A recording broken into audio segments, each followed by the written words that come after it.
Hello to all my dear followers, it's good that you are back on your channel, because I want to tell you that it was one of the most anticipated sporting events. The men's Wimbledon final between Carlos Alcaraz and Novak Djokovic has finally been played, a tennis spectacle that King Felipe VI did not want to miss. Taking into account that the monarch traveled to London on Sunday, July 16 to support, as he has done on other occasions, the Mercian tennis player. There was the possibility that Don Juan Carlos's son would share a seat with the Princes of Wales and their two eldest sons in the royal box, but in the end they did not sit together. Likewise, King Felipe VI was accompanied by the Minister of Culture, Miguel Iceta. In this sense, the son and daughter-in-law of Charles III did not want to miss this important match either and attended accompanied by their children Charlotte and George. Although it is true that for the little princess this was her debut at Wimbledon and she followed the match, and her brother, always with great enthusiasm. The truth is that the All England Club was packed with spectators, including many well-known faces from the world of entertainment, such as Brad Pitt, accompanied by film producers Guy Ritchie and Jeremy Kleiner, Emma Watson, James Norton, Daniel Craig and Rachel Weisz. Precisely, alongside these last two, who are husband and wife, Felipe VI passed by when entering the premises to go to the royal box and did not hesitate to greet them, shaking their hands. It should be noted that Claudia Rodriguez, widow of Manolo Santana, Wimbledon champion in 1966, was also present in the King's box. Another royal who was seen in this final was Olympia from Greece.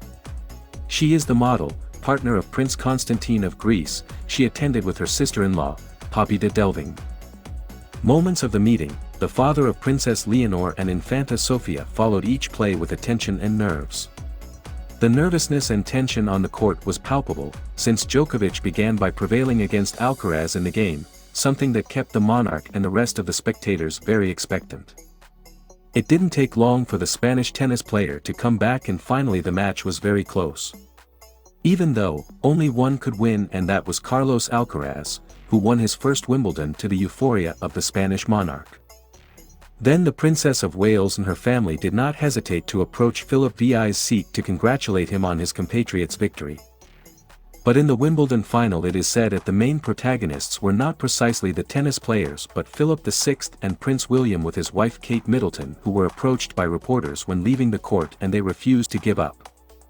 Statements to the paparazzi, moments so where on the one hand, King Felipe saw himself planning to have several occupations during the day that prevented opening a space in the agenda for an improvised press conference, and the same thing did the son of King Carlos III with his wife that, I respect. They expressed having several commitments that prevented them from being able to stay a few additional minutes at the event to respond to journalists. At that moment, apparently one of the furious reporters would have begun to attack the monarchs, both English and our country. Then a monumental moment in which the Royal Guard of our nation and the English Guard went into action to stop the attacks by the controversial reporter who apparently went out of his mind and then began to throw insults and threats against the brother of Prince Harry and the son of the emeritus kings of our country. Fortunately, after this scandal, everything continued as normal because obviously we are talking about more than 8 people who protected the safety of each monarch and who practically even outnumbered the inquisitive reporters. Therefore I ask you, what do you think of such a revelation? Let it be known below and remember to like this video that I'm keeping warm because this happened just seconds ago. I ask that before leaving you press the button that says subscribe, as well as the bell so that you continue receiving the best content in real time, always free and of the highest quality. I love you so much.